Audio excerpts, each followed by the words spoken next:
Boa tarde. Muito legal estar aqui com essa plateia, com essas mulheres que escolheram estar aqui hoje, em vez de estar em outros possíveis lugares que vocês podiam estar. Então, isso já fala muito sobre vocês. Eu sou Luísa Lage, venho de uma carreira de mais de 30 anos no mercado financeiro. Como a Andrea falou, também fui Citibanker, já encontrei algumas amigas aí. Trabalhei 31 anos lá, foi uma grande escola, e hoje eu estou em conselhos e comitês de assessoramento de empresas. Hoje, nosso painel aqui é liderar para brilhar. Brilhar não, durar, mas sempre brilhando, né? Como equilibrar a alta performance e longevidade profissional. Confesso que, quando eu vi o nome desse painel, fiquei muito animada, porque, na maioria das vezes, a gente não associa assim, longevidade com performance, né? Parece que essas duas coisas são inimigas. E hoje a gente vai ver que essas mulheres têm histórias incríveis e que, para entregar muito, a gente não precisa queimar rápido. Uma carreira longa, ela antigamente era sinônimo de carreira lenta, que descansar era um luxo de quem já chegou lá, e não é nada disso, né? Essas três mulheres estão aqui hoje, elas construíram carreiras que duraram e que ainda duram, e não apesar da alta performance só, mas também do jeito como elas lideram, né? Então, assim, trabalhando em setores completamente diferentes, eu queria começar pedindo para vocês se apresentarem, talvez de uma maneira um pouco diferente, porque a bio a gente já leu, já conhece, né? Mas mostrando assim quais foram os marcos das suas histórias e que fizeram assim quem vocês são hoje, né? Mariela, pode começar. Bom, obrigado. Primeiro, eu queria agradecer a Carol e a todo mundo aqui que está aqui na sala hoje. Obrigado pela presença. Eu sou da origem do evento, né? Eu sou de finanças, então acho que eu sou a mais comum aqui das meninas que vão falar hoje, né? Eu trabalho no mercado financeiro, vai fazer já 35 anos, e há 5 anos, mais ou menos, eu decidi sair dos grandes grupos, né, financeiros e montar uma empresa que juntasse propósito e o que eu acreditava, né, o que deveria ser o mercado financeiro. Mas a gente, pensando aqui em grandes marcos, assim, eu acredito muito em... Assim, a carreira da gente, a gente vai fazendo ao longo da vida, né? E muito do que a gente tem a ver com o que a gente tem de memória, de crianças, por exemplo, né? E, se eu for pensar num grande marco, eu acho que, para o meu negócio, uma coisa que me impactou muito foi uma das primeiras visitas que eu fiz. Eu era banqueira em Belo Horizonte, e eu me lembro de ir em um senhor que falou: você, Belo Horizonte tem muito isso, né? Você é filho de quem? Você é neto de quem? Você é neta do fulano? E, nossa, eu gosto muito do seu avô. Eu vou tomar conta, eu vou deixar meu dinheiro com você. Já porque começaram o networking, né? Nem sabia o que isso era na época, né? Mas eu achei legal que ele falou: vou deixar meu dinheiro com você, porque o seu avô teve uma ocasião que ele devia um dinheiro e tal, e todo mundo achou que eu não ia pagar, e ele pagou, né? E parece uma bobagem, mas ali naquele momento eu percebi assim a importância de ter um bom nome. Então, isso, para minha carreira, especificamente para mim, no meu negócio, credibilidade é um negócio que importa muito. Então, de novo, é uma bobagem, e eu acho que cada um de nós aqui tem um detalhe assim que é muito pessoal, mas que move a carreira. Então, eu acho que uma coisa que eu tenho muito cuidado é a questão da ética. E lá, muito novinha, eu percebi o quanto que a ética é importante para você ter uma carreira de longo prazo, né? Muito bom. Bom, também quero agradecer aqui o convite, uma honra estar aqui nesse palco. Por acaso, eu estudei na FAP, então, muito nostálgico estar aqui nesse teatro. Bom, eu vou começar lá de trás. Eu sou filha de português com espanhóis, né? E é uma cultura que enaltece muito o trabalho. Então, eu me lembro, desde pequenininha, assim, meus pais tinham uma lanchonete, e eu saía da escola e eu ia lá fazer bola de sorvete atrás do balcão, servir mesa. Eu fazia mousse de chocolate e punha para vender nos restaurantes, depois foi crescendo. E aí uma parte do lucro era minha, então já tinha a minha pequena empresa, aí nos meus altos, meus 11, 12 anos. Então, acho que foi esse amor pelo trabalho, acho que o maior valor que meus pais me trouxeram, que eu carrego até hoje, e sou muito grata. Outros momentos também, eu tinha uma avó que cozinhava muito bem, e aí ela que me trouxe a paixão pela cozinha, desde pequeno. Sou chefe de cozinha de formação também, além de administradora. Essa paixão pela cozinha veio dela, e por uma moça que cuidava de mim, quando meus pais não estavam em casa, que cozinhava muito mal. Então, eu brinco que se eu não tivesse essa ideia que cozinhava muito mal e minha avó cozinhava muito bem, eu não teria me atirado tão cedo nas panelas. E, hoje em dia, é uma profissão que é uma formação que me rege aí muito a minha profissão. Eu trabalhei em empresa familiar durante muito tempo, dos meus pais. Eles tinham depois uma rede de restaurantes. Quando eu voltei da França, eu fui administrar essa rede. E quando eu tive minha terceira filha, eu cansei de trabalhar em empresa familiar. Eu falava que eu dava, acho que, 3 passos para frente e dava 2 para trás. Era uma relação muito tóxica. E aí que eu decidi, eu tinha uma pequena hotel fazenda com meu marido, que era um pouco hobby nosso, ele é do ramo químico. E aí que eu decidi assumir o Clara Resorts, na época tinha 40 quartos, pequenininho. E aí eu falo que foi minha segunda vida. Eu perguntei por que eu não fiz isso antes, inclusive. Me achei como hoteleira, restaurantes, tudo é muito rápido, você tem tanto para contar para o teu cliente, e aí você não tem tempo, todo mundo no celular. Eu morri de amores pela hotelaria. Então, acho que foi uma coisa assim que essa minha segunda virada de mesa, de construir uma coisa com a minha cara, foi fundamental. E acho que, só para terminar, o Covid me trouxe de volta para as panelas, porque eu virei CEO, eu não tinha tempo de cozinhar, só na minha casa, ir para os meus amigos e família. E aí, quando veio o Covid, que eu tive que fechar o meu negócio, eu, hiperativa, né? Bom, vou cozinhar para a galera na internet. Isso virou um fenômeno. Já tenho 2 livros editados, Clara em Casa, meme, enfim. Pois é, ônus e bônus. E aí acho que foi uma grande lição para mim de como todo desafio traz uma oportunidade. Então, está aí uma biografia diferente. Muito Obrigada. bom. Elô? Boa tarde. Um prazer estar com vocês aqui. Muito legal, uma plateia feminina, é óbvio, né, que o tema diz isso. Obrigada, Carol, pelo convite. Estou muito feliz, acompanho o evento desde a primeira edição, e é uma alegria estar aqui no palco, neste palco, ao lado de mulheres, como dito aqui, tão especiais e com carreiras diferentes. E eu quero colocar o meu marcador, fazendo um parênteses, que é não me vitimizar, mas eu venho de uma origem bastante simples, na linha da pobreza, e, portanto, o meu grande marco foi a escolha da minha profissão, onde eu venho de um lar de 4 mulheres, uma mãe separada, muito corajosa, separada nos anos 70, muito, muito corajosa mesmo, e me vi obrigada, definitivamente, a escolher a minha profissão, ali no curso técnico, com um curso que eu não queria, que era o curso de secretariado. Na ocasião, na época, era um curso que já endereçava para um emprego garantido. E, naquele momento, eu decidi que eu não queria aquele curso, eu queria a minha vocação, que nunca tive dúvida. Sou formada em comunicação social, com ênfase em propaganda, com especialização, mercado financeiro, trabalhei muitos anos, etc.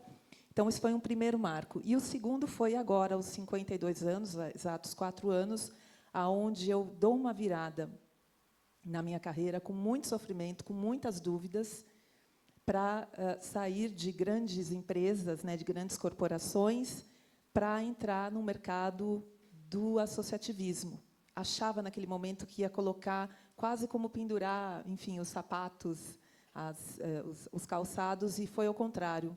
Onde eu trabalho, que é a Ampro, me abriu muitas portas, muitos conhecimentos, como, enfim, despachos com poderes executivo, legislativo, e, principalmente, a responsabilidade de responder por mais de 200 CNPJs no mercado que corresponde a uma das 15 maiores economias do Brasil, onde eu tenho o prazer de olhar aqui no canto, inclusive, para algumas associadas que estão aqui.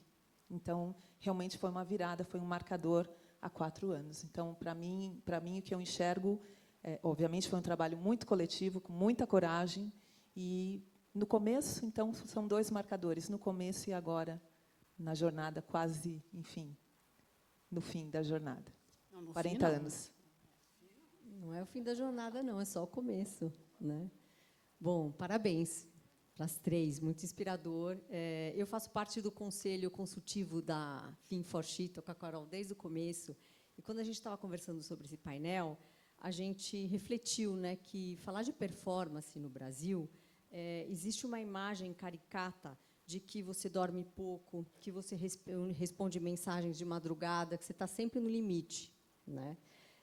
Então, vocês três, que já estão há décadas aí no mercado, um mercado extremamente exigente, finanças, hotelaria, né, de luxo, marketing, né, e continuam aí se entregando, como que a gente entende isso, né, sem essa caricatura, né? Então, começar com você, Mariela. Tipo, você passou mais de 2 décadas dentro de bancos, 3 décadas, né, de bancos globais, né, o Lombard Odier, Itaú, HSBC, Crédit Agricole, ambientes onde a régua de performance é altíssima e a pressão ela é constante. E ainda assim, em vez de desacelerar, você decidiu empreender, né, e fundar a Ava e a Voz. O que mudou no seu jeito de performar quando o chefe passou a ser você mesma? E o que levou você e o que você deixou para trás no mundo de private banking tradicional? Bom, assim, liderar uma empresa é diferente de liderar um time, né? E então eu tive que fazer uma mudança. Eu tenho que fazer essa mudança quase todo dia, porque quando você lidera um time, você está dentro de uma instituição que te passa o caminho e você tem que conseguir entregar aquelas métricas que a instituição está te falando, né? Então, você é uma peça numa engrenagem, principalmente nos bancos que eu estive, nas posições que eu estive, né?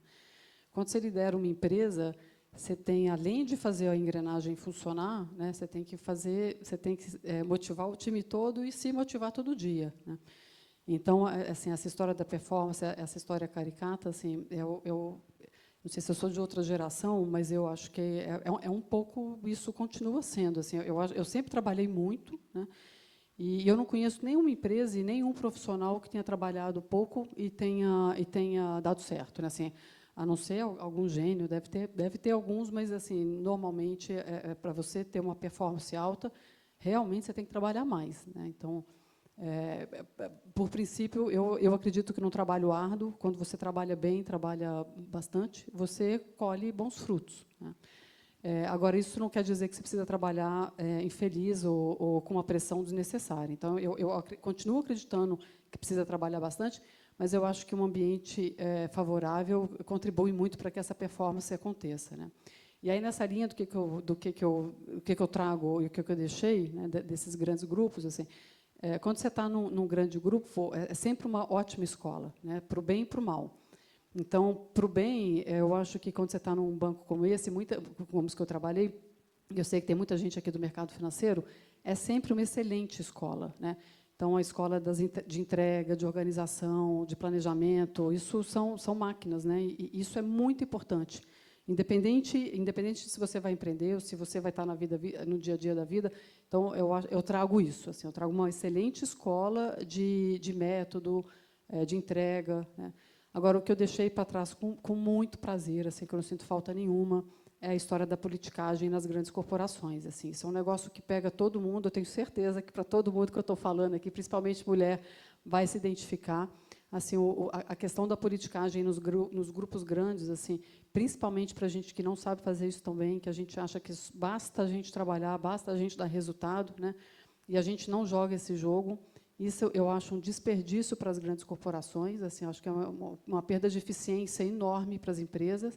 E isso eu deixei para trás, graças a Deus, da minha empresa a gente não faz. Drena a energia, né? Muito bem. Thaísa. Hospitalidade de luxo é um setor que o cliente espera a perfeição todos os dias, sem exceção, né? E a operação nunca dorme. Liderar o Clara Resorts e entregar essa régua o ano inteiro. Como você sustenta esse nível de exigência sem queimar a equipe e sem queimar você? Existe alguma rotina, ritual, regra inegociável que te mantém no jogo? Bom, antes eu quero começar com uma frase do meu pai, que sempre foi um empreendedor, que o bom empresário tem que ser um pouquinho preguiçoso. Porque o empresário que não tem um pouco de preguiça, ele não consegue delegar. E aí nenhum time quer trabalhar sem empoderamento, e você fica no negócio o tempo inteiro, e você acaba sendo, em algum momento, o fator que prende o crescimento da sua própria empresa. Então, hoje em dia, eu entendo, quando ele fala isso, que você tem que poder delegar o teu time. Então, acho que a primeira coisa que eu faço para um time que não dorme, eu empodero muito o meu time, sabe? E tá tudo bem errar, de verdade. Eles têm um ambiente seguros, que eles sabem que eles podem errar, que eles podem tentar. Tomamos decisões muito que eu sou bateu, levou, eu sou voto vencido.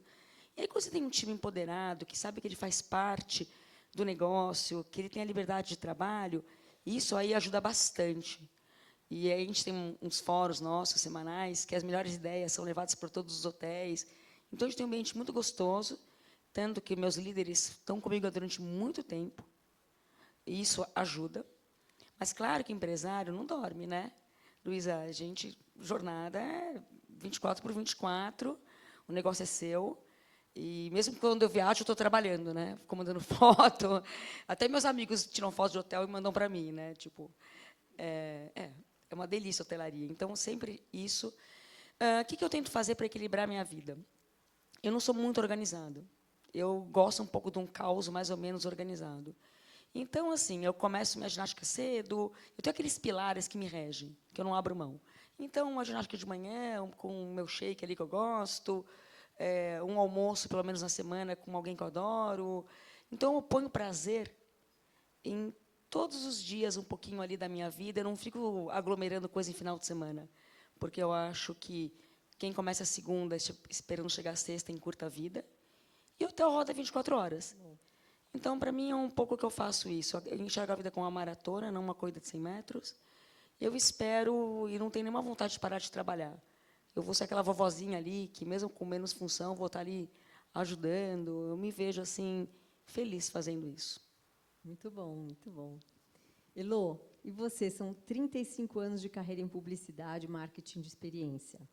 Um mercado que se reinventa praticamente a cada trimestre, né? Aliás, hoje em dia, o que não se reinventa, né? Toda hora. E você é jurada em Cannes, escreveu 2 livros, preside a AMBRO. Sua trajetória é marcada por reinvenção e longevidade profissional. Qual o segredo para se manter relevante em um mercado que muda o tempo todo? E como você equilibra a alta performance com o cuidado necessário para sustentar uma carreira de longo prazo?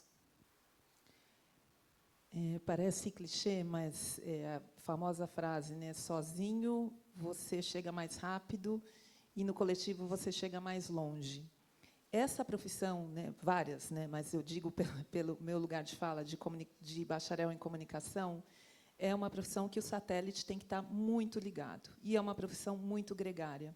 Então, o trabalho coletivo, e, essencialmente, essa cadeira que eu tenho a oportunidade de ocupar agora, ela não tem longa duração se não tiver exatamente essa habilidade do escutar, do entender as dores ou as necessidades empresariais, as oportunidades, né, de fato, as oportunidades empresariais, e separar aquilo que faz sentido, aquilo que é pauta, né, pauta número 1, pauta número 2, e assim vai. Ao lado de pessoas, eu não tenho dúvida nenhuma que a nossa trajetória ela vai mais longe, ela fica mais criativa, e ela, por incrível que pareça, ela traz mais protagonismo, né? Até para olhar e falar, eu não gostaria de seguir este caminho, essa trajetória.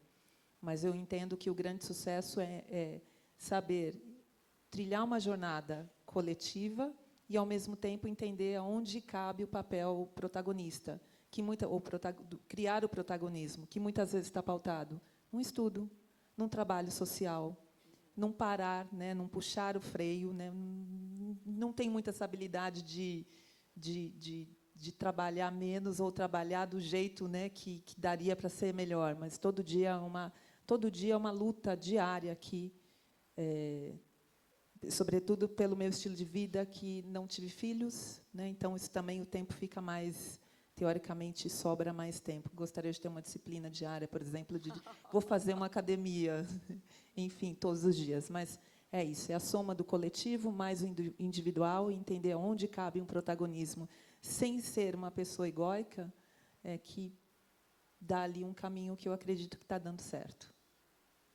Continuando com você, Elô, você criou o conceito de uma sobe e puxa a outra, que virou um livro e virou um movimento. Quando a gente fala de longevidade feminina, costuma falar também de carreira individual. Mas o que muda quando a longevidade ela vira um projeto e coletivo, como você colocou? Como puxar outras mulheres, na verdade, ao longo da sua própria carreira? O conceito de uma sobe e puxa a outra, a gente sempre escuta, né, dar a mão, etc. e tal. Eu entrei, foi muito interessante, foi numa situação, inclusive, em Cannes. Então, foi ali, inauguramos esse conceito, Luísa e minhas queridas, no Festival de Cannes, por uma circunstância desigual para mulheres. E esse movimento, que ele é grande, ele tem muito residual, abriu algumas portas. Eu fiz a escolha, com este tema, de olhar para o lado e emprestar um pouco mais a agenda para as meninas que estão chegando. Então, particularmente, eu tenho um trabalho onde eu mentoro meninas periféricas, preferencialmente meninas pretas, mas não obrigatoriamente, porque eu entendo que, muitas vezes, a gente precisa de uma oportunidade e também de orientação. A oportunidade, só oportunidade, né, vínhamos falando isso há pouco, né, não preenche a vaga, né, não preenche. Então, orientar como é que você faz com alguma situação adversa, como é que você consegue encarar uma circunstância que muitas vezes você acha que é um preconceito e não é, ou às vezes é, e como é que você se porta. Como é que você, principalmente as meninas jovens que estão entrando agora nas suas carreiras, como escolher, né, aquele trabalho que muitas vezes não é no começo da jornada, que é o dinheiro que vai fazer toda a diferença, muitas vezes é o ambiente, é o desafio, né, o desafio com quem você vai estar. Então, nesse caso, nesse coletivo, eu tenho a oportunidade e a sorte também de estar ao lado de outros coletivos, da qual um deles nós fazemos parte. Então, neste caso, neste grupo de uma sobe e puxa a outra, foi essa luz que me acendeu. Muito bom. Thaisa, você disse aqui com todas as letras do equilíbrio, né, entre a sua vida pessoal, a profissional, como base dessa liderança sustentável. Isso, em um país que ainda romantiza, né, o esgotamento, é quase um ato político, né? E como esse equilíbrio aparece na prática no seu dia a dia? Como você defende isso dentro de uma empresa que opera 24/7?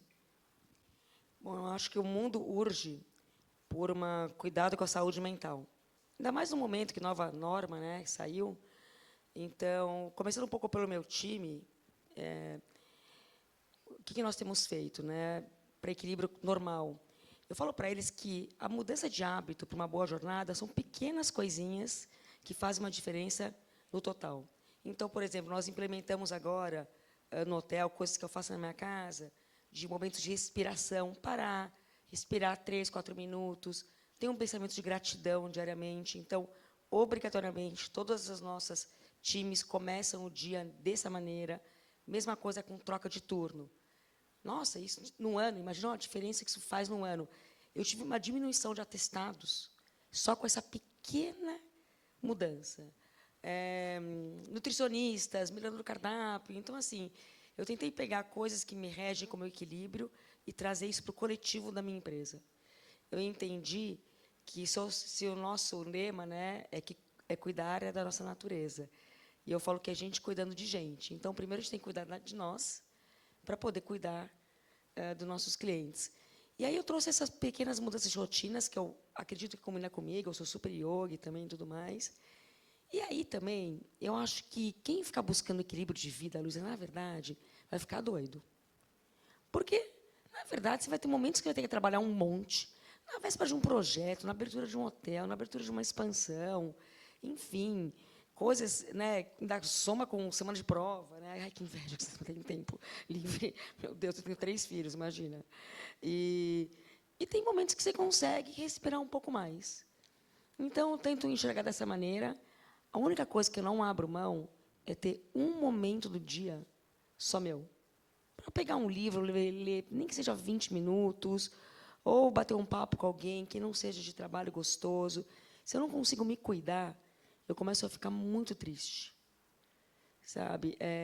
Eu tenho uma história pessoal. Eu tive um acidente de carro quando eu era pequena, e eu passei minha infância e adolescência entrando e saindo de hospitais. E aí eu entendi muito cedo que minha vida não era... que a vida é longa. Não, gente, a vida é assim, ó. É um sopro. Alguém decide ali um interruptor e acabou.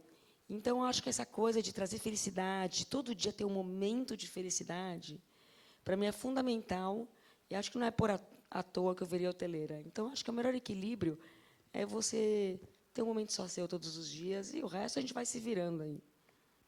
Muito bom. E uma coisa que eu achei muito legal também, não fazendo a propaganda, mas eu achei demais, a Thaisa estava contando que nos hotéis dela, ela preocupada com a natureza e com a sustentabilidade, no quarto dos hóspedes, ela tem um filtro de água.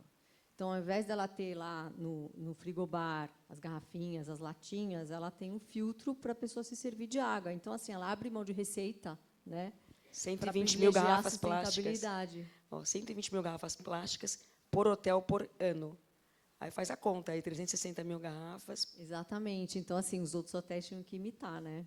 Eu acho que merece uma salva de palmas, né?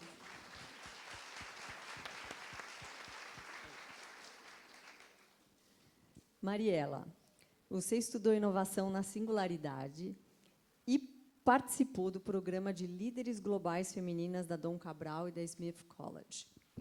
Em algum momento, você percebeu que continuar aprendendo, na real, é uma estratégia de longevidade? E como você organiza esse aprendizado sem que ele vire mais uma fonte de pressão?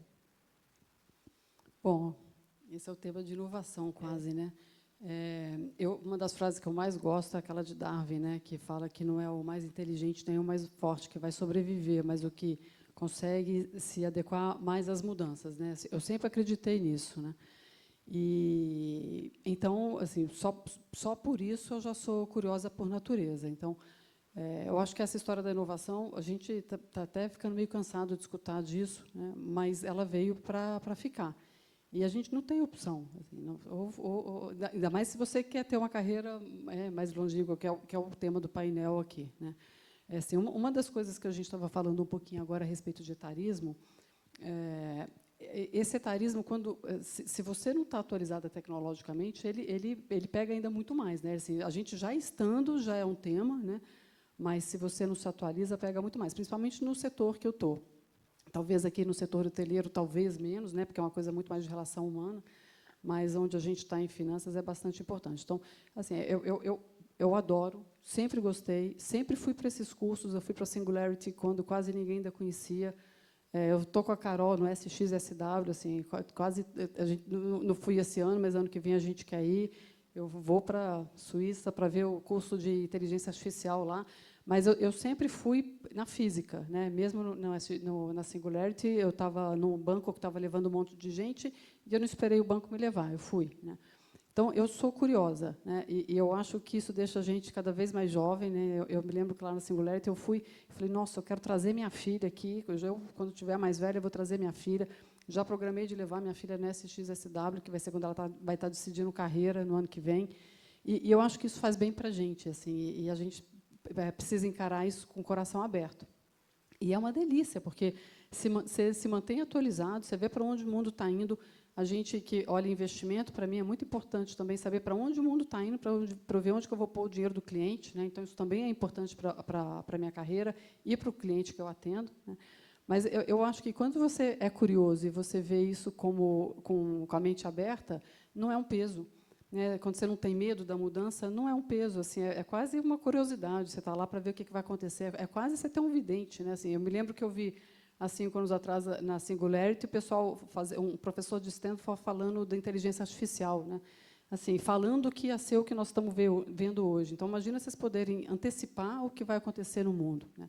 Quando você está aberto para escutar esse tipo de palestra, é isso que vai acontecer. Você vai antecipar para onde que o mundo está indo. Então, o meu conselho é que ninguém encare isso como uma coisa de medo ou de pressão. Eu acho que é a curiosidade, manter a curiosidade sempre aberta aqui para ver para onde que o mundo está indo, né? Mas, assim, só para fechar, também não dá, a não ser que... Eu brinco assim, meu sonho é ir morar na praia daqui, talvez, a 15 anos. Aí, talvez, eu não vou querer saber nunca mais de nenhuma inovação, né? Mas, assim, enquanto a gente está aqui no mercado, enquanto a gente quer ter uma carreira, principalmente nesses setores que a gente está comentando, a gente precisa, assim, mesmo que você não seja curioso, assim, a gente precisa estar atualizado, senão nós vamos ficar ultrapassados, né? Pegando o gancho de IA, já que você comentou, como é que o IA entrou na sua vida profissional, pessoal, e como isso mudou a maneira de liderar, né? Nossa, estou olhando aqui um pedaço do time, a gente só pensa em AI lá, né? Como todo mundo, né? Acho que para quem está no meu setor, né? Eu acho que, assim, entrou menos do que eu gostaria ainda, porque definitivamente, para quem não está vendo isso acontecer, para quem não está vendo isso ver, está muito fora do mercado, né? Isso é super importante. A gente tem incorporado tudo, a gente está testando tudo, né? E muito numa pegada de que o meu negócio você tem que ter um contato pessoal muito forte. A Ava é uma empresa que fala de finanças mais para mulher, então você tem um lado humano muito forte, né?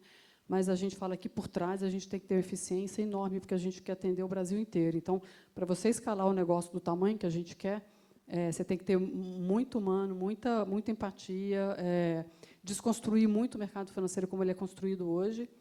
Mas, por trás, se você não tem uma parte de AI, uma parte de tecnologia forte, a gente nunca vai conseguir ser do tamanho que a gente é. E aí tem um negócio legal também, assim, que, por outro lado, pensar uma empresa do tamanho da minha hoje, né, do tamanho das sócias, eu estou com várias sócias aqui hoje, com o tamanho que a gente quer fazer de impacto, essa tecnologia permite a gente escalar esse tipo de negócio de uma forma que a gente nunca poderia no passado, né? Então, também olhando ali a Poliana, né, o copo meio cheio, também é uma forma da gente escalar esse negócio nosso de um jeito que a gente nunca poderia. Sim. E, Thaisa, no seu dia a dia, nos hotéis, como que a IA entrou? Nossa, eu sou a louca da tecnologia. Eu tenho até uma startup de AI por um acaso. Mas, assim, eu sempre acredito que a tecnologia ela vai empoderar o humano. Por acaso, no SXSW, uma vez o João Maeda, ele fez um talk que eu amei. Ele explicou a AI assim, ele pegou uma bolacha de chocolate pequenininha e uma grande. Aí ele falou, quem quer a pequena, quem quer a grande? Aí, né, todo mundo quer um chocolate grande. E aí um molho de roupa suja para lavar. Você quer o grande ou você quer o pequeno? Todo mundo quer o pequeno. Então, a AI é para isso. Para tudo aquilo que é roupa suja, repetitivo, chato, que você não quer fazer, você vai dar AI para fazer, para você ter mais tempo de fazer aquilo que você gosta. Eu falo isso para o meu time, e aí todo mundo lá tem ali as contas empresariais, e a qualidade das nossas reuniões ficaram tão mais incríveis, porque eles já vêm com ideias maiores, eles já vêm cheios dos sonhos. É incrível, mesmo com a baixa escolaridade, porque eu acho que a AI ela ajuda muito quem tem uma escolaridade mais baixa. Isso ajuda muito, eles vão se equiparando. Por exemplo, quem faz uma planilha bem, hoje em dia o chat faz, né? Ou tem que ser arquiteto para sonhar, ou como ele quer. Democratização aí, né? Não, maravilhoso. Aí eu falo que o difícil é correr atrás do que a AI sonha, né? Vai achar o fornecedor desse bicho de pelúcia maravilhoso que vocês ensinam aí. Ou, pois é, o problema é vir do real, do virtual para o real. Então, assim, eu sou apaixonada, eu incentivo muito e acredito muito no empoderamento do ser humano em relação a isso. E tenho uma relação muito tranquila. Sou uma grande otimista da inteligência artificial. Mas, só para terminar, eu tive com um grande professor do MIT, e ele falou o seguinte, tá? Ele é o bambambam, ele dá aula para todo mundo no MIT. No dia de hoje, ele jurou de pé junto que quase 95% dos projetos de AI nas empresas dão errado.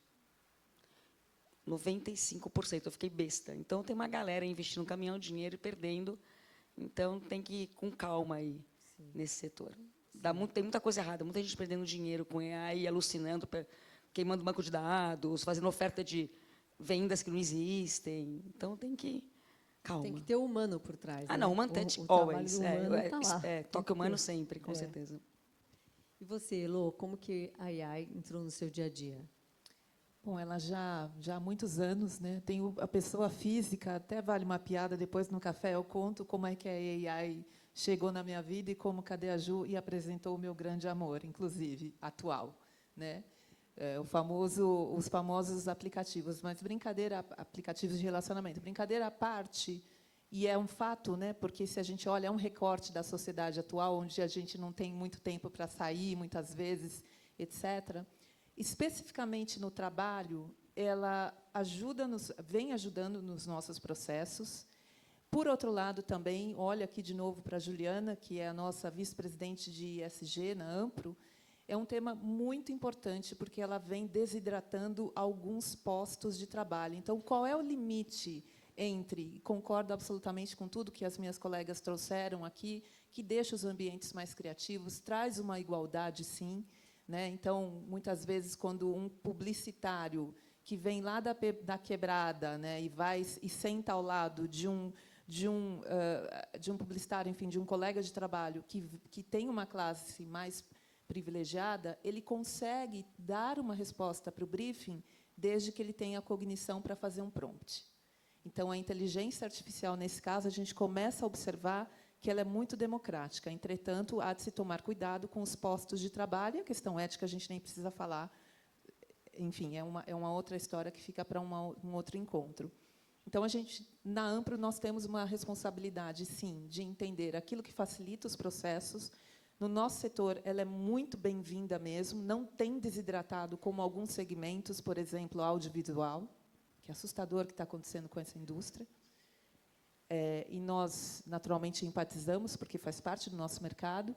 E como é que, como líder ou como entidade da indústria criativa, a gente consegue dar o freio e estabelecer as éticas, né, as instruções normativas para preservar o nosso mercado, preservar o capital humano.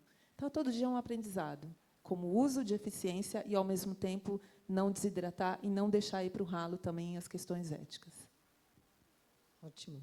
E falando um pouco de longevidade, hoje a gente tem aí 4, 5 gerações, né, trabalhando juntas, né? Então, as equipes são multigeracionais. E o que essa geração que está chegando ensina para vocês, né, no ramo de vocês? Bom, eu faço integração, de vez em quando. Outro dia eu fiz até um vídeo sobre isso. Eu estava na integração, tinha um rapaz de 18 anos e tinha um outro rapaz de 78 anos, na mesma turma de integração. Então, sim, temos um privilégio, hoje em dia, de ter a sabedoria junto com o impulso da juventude. Isso é uma coisa maravilhosa, né, que a área de serviços tem, é quanto ela é longévola nos setores, né, independente de alguns setores, que aí você mata um leão por dia para não ser substituído. No meu ramo, não, e eu adoro isso. Jardineiros, em especial, nossa, como eles têm um dedo verde, que a gente brinca, né? Os concierges, o cuidado que eles têm com a pessoa, e quanto eles ensinam para os jovens. Então, eu tenho um grande privilégio de ver esse milagre acontecendo todos os dias. E eu sou muito contra esse discurso, essa juventude aqui não quer nada com nada. Duvido. Porque eles são engajados no propósito, eles têm que acreditar na ideia. Mas, depois que eles pegam o gatilho, eu tenho profissionais novinhos, que, assim, com sangue no dente, querendo aprender, inovando, abraçando as ideias, maravilhosos. Assim. Eu acho que a gente sempre tem mania de criticar com os mais velhos, a geração passada, acho que desde a época dos nossos pais e avós sempre foi isso. E eu não sofro tanto desse jeito, é engraçado. Eu sou muito otimista com os nossos jovens. E acho que você falou bem, né? É um privilégio, na verdade, para todas essas gerações, né, estarem convivendo juntamente, aprendendo uma com a outra. Bom, a gente lá na empresa, a gente tem bastante. Bom, eu sou a mais velha da empresa e não tenho nenhum jardineiro, infelizmente. Um dia eu vou ter uma casa com jardim para ter um jardineiro. Mas a gente Hotel, né? Tem muito. Mas a gente tem uma turma mais nova, a gente está sempre trazendo estagiários, né? A gente tem um time bem bacana lá, a gente tem sorte, a gente teve bastante sorte no time que a gente está construindo. E eu acho que é um aprendizado, uma via de mão dupla, né? Assim, acho que a gente procura. Eu adoro essa história de mentoria, sempre fiz, faço sempre que alguém me pede. E aí eu também procuro aprender com quem eu estou mentorando, né? E fora que traz um sangue novo mesmo, né? Acho que essa história de tecnologia, assim, às vezes eu fico lá e falo, gente, é uma luta para eu entender o negócio, os meninos sentam lá, num minuto resolve tudo. Então, é muito legal quando você pensa em diversidade na empresa. Assim, a gente fala pouco disso, né, mas diversidade de idade traz uma outra perspectiva, né, um outro olhar. Então, assim, e outra coisa, a gente, quando faz um negócio, tem que pensar na sucessão daquele negócio, né? Então, a empresa nossa, a gente pensa muito isso. A gente tem uma turma mais nova que a gente fala, já compra um pouco de ação aqui, como é que a gente vai pensar para lá na frente comprar um pouco mais, assim, muito nesse modelo de todo mundo ser sócio, porque para todo mundo estar no mesmo propósito, né? E então assim, eu tenho os desafios também, tá? No mercado financeiro também tem os desafios, porque também assim, imagina, eu sou de uma geração que foi criada assim, não tinha hora para ir embora no estágio, né? E hoje, graças a Deus, tem hora para ir embora, né? Mas então é desafiador também, e para a gente também é um exercício de aprender a lidar com isso, né? Sim. Bom, concordo também, né? Quem fica por último às vezes concorda, né? Concordo. E a gente estamos convivendo com cinco gerações, né? Tem estudo dizendo, são 5 gerações no mesmo ambiente, né, Andréa? Então, também acredito absolutamente que não dá para dizer, porque é instantâneo, porque é imediatista, etc. Porque talvez há 20, 30 anos a gente também queria fome, queria sede de aprender, queria mudar de ambiente, etc. E a beleza da natureza, a beleza da sociedade, não só no ambiente de trabalho, mas quando você está, enfim, está num SXSW, enfim, né, num ambiente onde, teoricamente, o vetor, né, é inovação, mas você vê a Jane Fonda falando sobre longevidade, sobre qualidade de vida. Então, é isso. Acho que é muito do repertório. Acho que é um pouco até do que você traz de casa, né? De ter a escuta aberta para quem você está interagindo, se é uma pessoa que tem um pouco mais de idade de você, mais idade, ou está mais nova, tem mais conhecimento, e saber respeitar e entender e trazer o substrato para aquele ambiente, né? Então, no fim da história, o que eu quero dizer aqui é a troca, né? Isso que mesmo. vale a escuta aberta, o conhecimento e a troca. Isso mesmo, muito bom. Bom, a gente está chegando no final e eu queria terminar pedindo para vocês, então, vou pedir para você, Elô, começar. O que você gostaria que ficasse na cabeça dessas mulheres que estão aqui assistindo a gente e que podem estar se perguntando assim, como construir uma carreira que dure? Uau! Eu olho aqui, vejo mulheres as que eu consegui dar um abraço, as que conheço, maravilhosas e que me inspiraram, de perto e de longe, André, inclusive. De perto, Juliana, Bia Galoni. Então, sem muita pretensão, para quem está chegando agora, é uma frase que eu adoro falar, e falamos agora, Mari, que é olhar os muros. Olhar os muros é, muitas vezes, você circular em ambientes que você não conhece, ou que não gosta, que dá um estranhamento, mas tudo é repertório na vida. Para quem já está numa longa estrada, é puxar outra, é olhar para o lado, escolher algo que preencha a sua agenda dentro das suas possibilidades, para deixar a nossa sociedade com um pouco mais de impacto social. E agradecer aqui às minhas colegas a conversa e a Carol, que eu ainda não consegui ver, e desejar a vida longa para o Fin for She.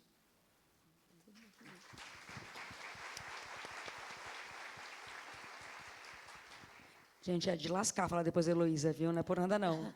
Mas vamos lá. Força. Bom, com certeza, aprendizado, né? Eu acho que eu adoro aprender. Faço aula de inglês até hoje, faço Duolingo em outra língua. Eu paro pelo menos 2 semanas do ano só para parar e estudar, longe de tudo. Faço questão de fazer isso.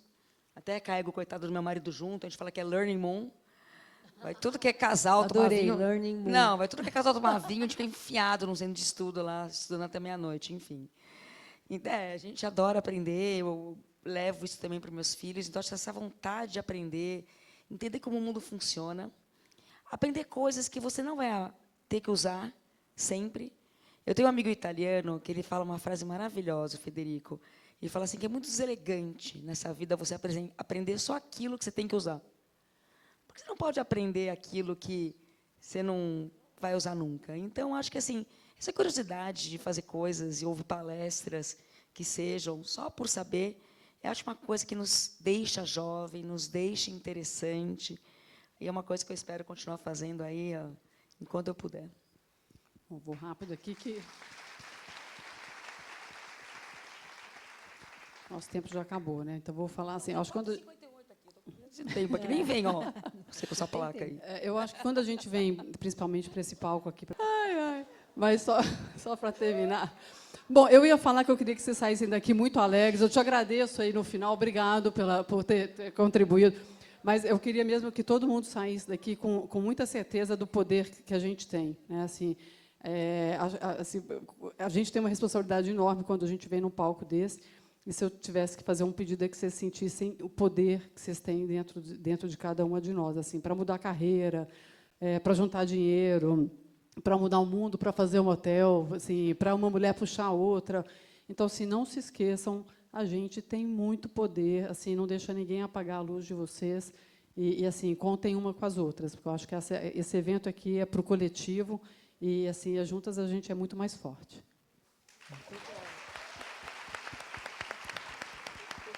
Eu queria terminar, né, agradecendo essas queridas. A gente teve aí uma visita ilustre também. E aí e um herói, né? Tipo, depois vamos tirar uma foto com ele, né? E hoje a gente ouviu histórias diferentes, mas com uma mensagem que apareceu aqui várias vezes, né? Que carreiras extraordinárias não são construídas apenas com a competência. Elas são construídas com a coragem, né? Com a humildade para aprender, com a disciplina para cuidar da própria energia e com a generosidade de construir junto, né? Porque o verdadeiro sucesso não é chegar no topo, é continuar crescendo, construindo e inspirando ao longo do caminho, né? Então, obrigada. A gente teve uma aula de liderança aqui com as três. Obrigada a vocês também por estarem aqui e que essa conversa ela acaba aqui, mas ela continua no café, nos corredores, né, e principalmente dentro de cada uma de nós. Muito obrigada.